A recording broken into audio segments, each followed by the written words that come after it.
My question is, when we croak and then we come back, do we have to start all over again? As far as our awareness of law of attraction and inner being? Because I don't want to do that. You're asking a question from two different vantage points.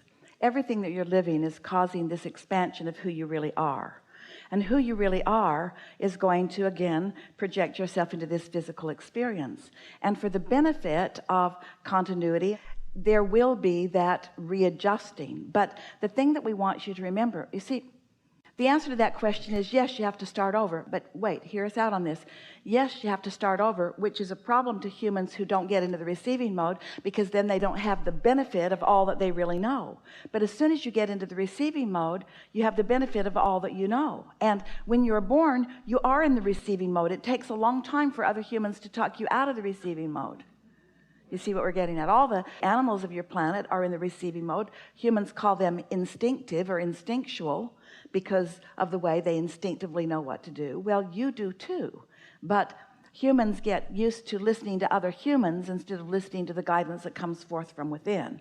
So the separation or the discomfort that comes from, in essence, starting over has to do with how long it takes you to figure out that you care about feeling good. And that gets easier and easier and easier as more on the planet know it and talk about it and teach it, so that it's possible that you could come back in your next experience and meet up with somebody who has been to one of these seminars, and they could remind you of it early on in your experience, and you wouldn't have to go through 30 or 40 or 50 years of disconnection, you see. That's what I'm hoping for. It's really fun for us to see some of you come back and find in a library somewhere a book you wrote before. Well, I find that it's interesting because I've kind of been on a spiritual journey, and I was so interested in everything, and going to psychics and learning from gurus, and everything was helpful, but I felt like I was zipping through it, getting what I needed, and then going, I don't need that anymore, and moving on. And then I just really discovered this in May or June, and it was like, oh, this is it. But I realized as I've been going through it, I wasn't ready to be ready. It wouldn't have worked for me before. And now, as I listen every day, it's a complete addiction. I come up with, when I knew I was coming, and I just knew I was going to get picked, and I had all these questions. I'm like, oh, check that one off, check that one off. Every day there's something new that gets answered for me. And sometimes I feel, because of my age, and I'm looking at retiring and all that, I don't have big job issues or things like that. And I just think, well, something major should be out there. I'm like, no, it's okay. They're just little, like you said, every little day-to-day things that happen that all of a sudden I'll be like, oh, wow. What a wonderful project it is that you have when you discover that life has got a vortex full of things that could keep you busy for 20 or 30 lifetimes. And then you tap into your resources where you're in the receiving mode, where you get to witness those things coming about. You're not going to find yourself wishing for more responsibility. Right. Yeah. It's like reading a good book, and you can't wait to get to the end, but you don't want to get to the end. It's just so beautiful to see. That's one of the things that we like so much. Esther wondered for quite a while. Esther can feel the clarity of what we teach, and she knows about tuning in, and she would hear us talking about how the universe will continue to surprise and delight you. And she thought, well, how can the universe surprise and delight me if I'm a deliberate creator? If I'm asking for what I want, if life is helping me know what I want, then how could I be surprised and delighted? And we say, because of the unique way that things come about, and because of the combination of beings, and because of the way the path unfolds, and because of the cleverness and expertise and brilliance of the source within you, who in one moment in time can deliver 10 or 20 things that you care about simultaneously. Humans think so much more linearly and selectively, where the source within you is a multidimensional being that is dealing with many things simultaneously. And when you tap into that and you start following those impulses, your ability to be surprised and delighted just gets greater and greater. And each time you are, then your expectation of it becomes keener still, which makes you even more receptive to it and more receptive to it, until people who are watching you just can hardly believe that these kind of things can happen to you. Then you find yourself, instead of craving groups of people in order to stave off your loneliness, you enjoy your independence, where you are in the moment free to follow the impulse. Because when you're moving through life on your own and you receive an impulse and you follow it, rather than having to get the 10 or 20 or 30 people that are moving through life with you to come with you, it is quite exhilarating to see what excellent timing you might have, and the number of things in even 1 hour, let alone 1 day, let alone 1 week, let alone 1 month, let alone 1 year, that can converge just to satisfy you. Right, and that's what it's Yeah. like, and it's so amazing. And I Yeah. have something that's unfolding now for the end of the week, and my family is like, "Oh, Mom," and they keep showing me these alerts and this and that, and I'm like, just picture yourself.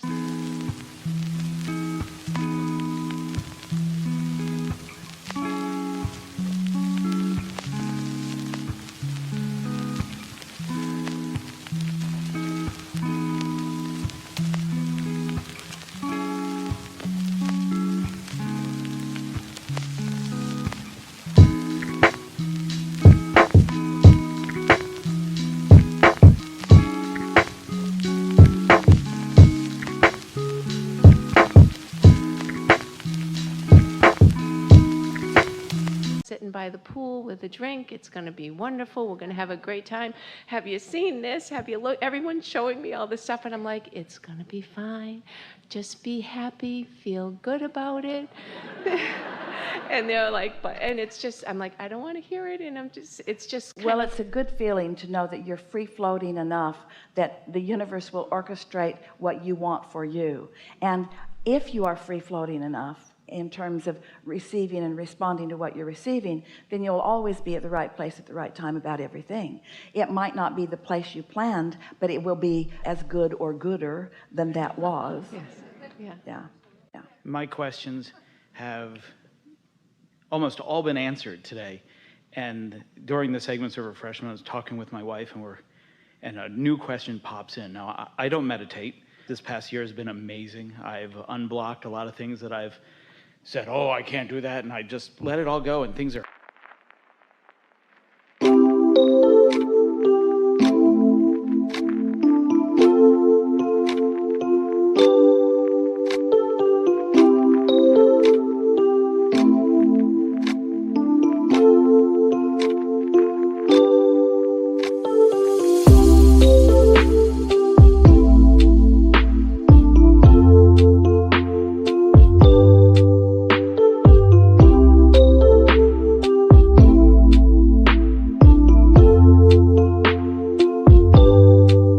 phenomenal. But I want to start meditating, and I listened to you today about, getting that impulse and following. Well, if things are going really well for you, maybe you found another way of getting into receiving mode. Don't be so quick to say you need to do something that you're not doing. If things are going really well, it's a really good indication that you're in the receiving mode a lot. Esther walks around in the receiving mode. She doesn't have to be in meditation to be in the receiving mode. The appreciation mode is the receiving mode. The joyful mode is the receiving mode. When you are feeling exhilarated, that's the receiving mode. Sometimes people get out and take a good run. We were talking to our athlete friend about it, and they get into the zone, they're in the receiving mode. In other words, there are a lot of ways to get there. Meditation is just a really surefire way to get there. I think the question came to me, it was, inspired by the conversations we've had today. The impulse, and I know a lot of people here, we all have jobs and we work for a living to enjoy life and things like that, but if we get that impulse, can we say, I want to do that, but I've got to go to work? So when do I get back to the impulse? Is it something we have to do right then and there? Well, the thing about the impulses that are coming from Source, they're always applicable in this moment, or Source wouldn't give it to you. Source has sized everything up. Source knows exactly where you stand in relationship to everything you want, and Source isn't looking to get you fired. If you've received it, then it is applicable now. Because Source isn't talking to you what you're going to do down the road or tomorrow or the next day or even this afternoon. It's coming right here and now. It's coming now. It's now. Esther went with Jerry. He liked to fish in streams. And they went to Montana. The Bitterroot River was one of his favorite streams to fish on. And he knew where all the fish were. He'd say to Esther, there's one over there, and he'd cast over, and he'd have a fish. And there's one over there, and he'd cast over there, and then have a fish. But one of the things that he liked most to do is he'd take his rod and his creel, and he'd roll up his pants, and he would run down the rocks in the river. And Esther watched him, and it was like the rocks appeared beneath his feet. How he could do that, and Esther would attempt it. She was always wet to her waist because she didn't believe the rocks would be where she wanted them to be, and she didn't believe that her feet would be stable beneath them, and she fell on her butt many times in the water. But Jerry had been doing it for so many years that he just believed that whatever he needed in regards to that would be right there where he needed it to be when he needed it to be there. And this is the way that we want you to think about the information that is coming from your inner being. Your inner being knows where you stand, knows what your capabilities are, know the way your mind works, knows what you want, and knows what the path of least resistance, your path of least resistance is. And you can trust that when that thought comes from the receiving mode. And how are you going to know?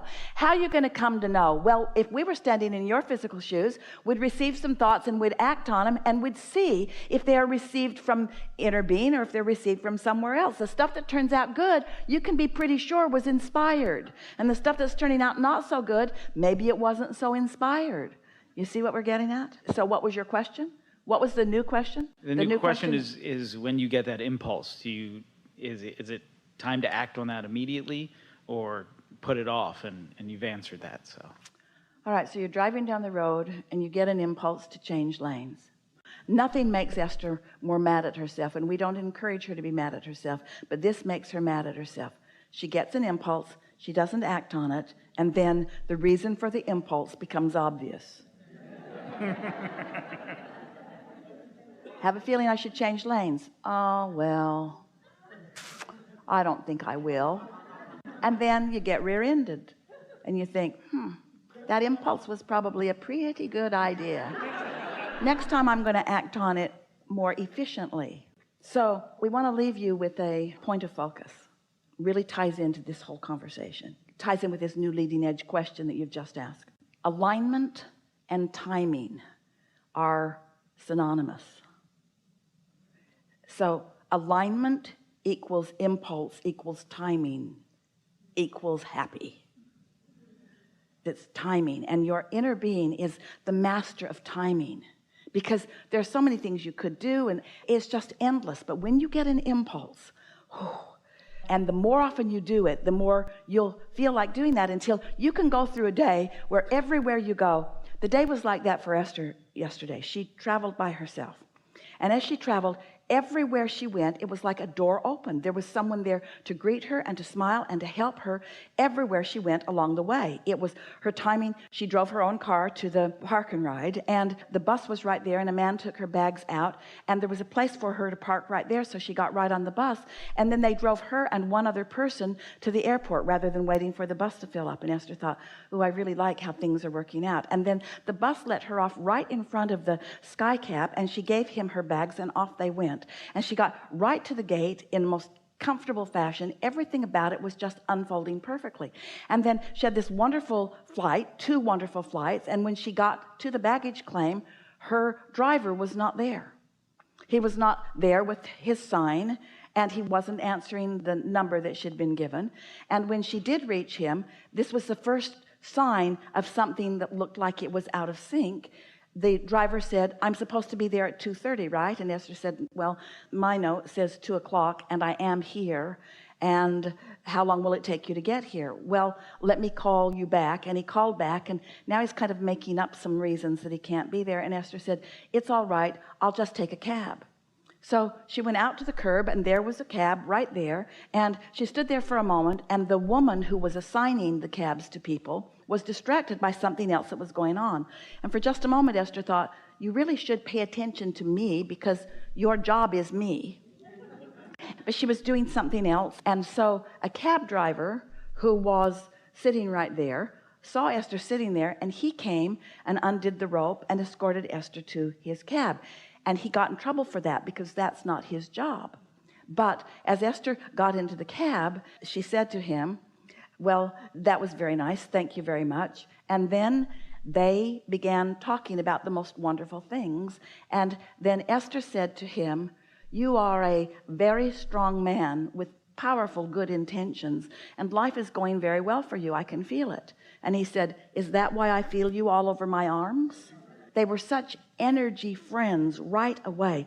There could not have been a better thing that had happened to either one of them. They were guided to be together for a 40-minute drive that was delightful for both of them.